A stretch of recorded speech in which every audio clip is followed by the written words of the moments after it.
नमस्कार, मी सारिका आणि छोटीशी आशा या माझ्या चॅनलमध्ये सगळ्यांचे सहर्ष स्वागत आहे. कशा आहात? तर चला, आज व्हिडिओ घेऊन आली आहे मी तुमच्यासाठी खास. तो म्हणजे आषाढी अमावस्या, जी आपल्याकडं हिंदू धर्मामध्ये दिव्याची अमावस्या म्हणून त्याची पूजा केली जाते. सर्व दिव्यांची पूजा केली जाते. जे दिवे आपण वर्षभर वापरतो त्यांना कुठेतरी मान सन्मान मिळावा यासाठी आषाढी अमावस्या ही दिव्यांची अमावस्या ठरली जाते. अंधार, नकारात्मकता आणि अडथळे दूर करण्यासाठी हा दिवस खूप महत्त्वाचा मानला जातो. फक्त 11 दिवे लावा आणि महादेव आणि लक्ष्मीची कृपा प्राप्त करून घ्या, असा सुद्धा तुम्हाला मी आता उपाय सांगणार आहे. तर सगळ्यात पहिल्यांदा सगळे दिवे आपले स्वच्छ घासायचे आहेत. त्यांची हळदी, कुंकू, फूल, अक्षदा, गेजमाळ, लाह्या हे सगळं घालून पूजा करायची आहे. कहाणी वाचायची आहे. त्यानंतर संध्याकाळी घराच्या देवघरात तुपाचा दिवा लावायचा आहे. मुख्य दरवाजा जवळ दोन्ही बाजूला 2 दिवे ठेवायचे आहेत. स्वयंपाकघरात जवळ एक दिवा ठेवायचा आहे. अन्न आणि धनप्राप्तीसाठी शुभ मानला जातो. पितराच्या सन्मानात खातर एक दिवा दक्षिण दिशेला लावायचा आहे आणि दिवा लावताना फक्त एक मंत्र म्हणायचा आहे, ओम दीपज्योती परब्रह्म. या दिवशी घरातील जुनी नकारात्मक ऊर्जा कमी करण्यासाठी कापूर आणि लवंग जाळणे अतिशय शुभ मानले जाते. दिव्याची अमावस्या म्हणजे फक्त दिवे नाही, तर जीवनात आशेचा प्रकाश जाणवण्याचा दिवस आहे.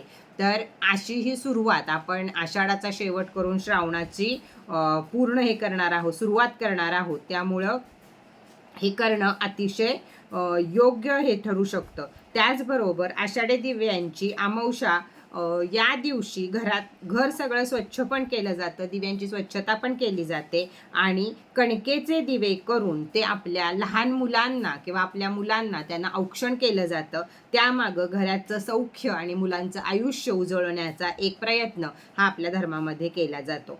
पितळेचे दिवे स्वच्छ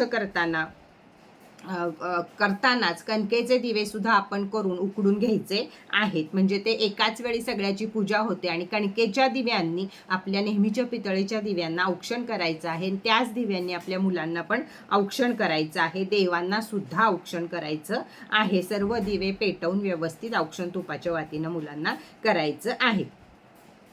तर या प्रकाशात मोठा आशीर्वाद असतो देवाचा, अग्नीचा, सगळ्याचाच. किंवा श्रावण महिन्यामध्ये येणाऱ्या प्रत्येक सणांचा किंवा आत्तापर्यंत गेलेल्या 6 महिन्यामध्ये जी नकारात्मक ऊर्जा मुलांना आली असते ती सगळी निघून जाते आणि मस्तपैकी त्यांच्या आयुष्यामध्ये प्रकाश येतो असं मानलं जातं. या दिवशी दिव्याची पूजा केल्याने घरातली नकारात्मकता दूर होते आणि लक्ष्मीचा वास राहतो. याच दिवशी आपल्या तिजोरीमध्ये सुद्धा संध्याकाळी 7 वाजता एखादा छोटासा तुपाचा दिवा लावला, हळदी, कुंकू, लाल फूल जर त्या दिव्याला आपण वाहिलं, तर लक्ष्मी सुद्धा आपल्या घरामध्ये सतत राहते. एकतर अमावस्या आहे त्यामुळं पूजा करणं आणखीन चांगलं आहे.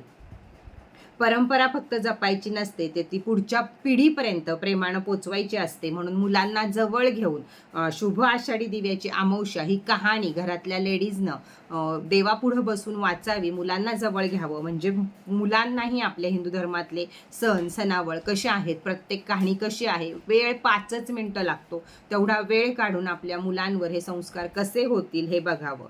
तर चला, हा विषय तुम्हाला कसा वाटला? एकदम साधा स्वच्छ विषय तुमच्यासमोर मी मांडला आहे की दिव्याची अमावस्या का केली जाते ते. तर कसा वाटला तुम्हाला हा व्हिडिओ हे मला छान छान कमेंट करून सांगा. परत भेटूया नवीन माहिती बरोबर, नवीन व्हिडिओ बरोबर. पण आज भेटूया दुपारी 2:30 वाजता सारिका लाईफस्टाईलला लाईव्हला. थोडीशी तब्येत खराब आहे, लाईव्ह किती वेळ होईल माहीत नाहीये, पण लाईव्हला नक्की भेटूया. खूप छान छान वस्तू ऑफरमध्ये तुमच्यासाठी पुन्हा एकदा घेऊन आलेली आहे.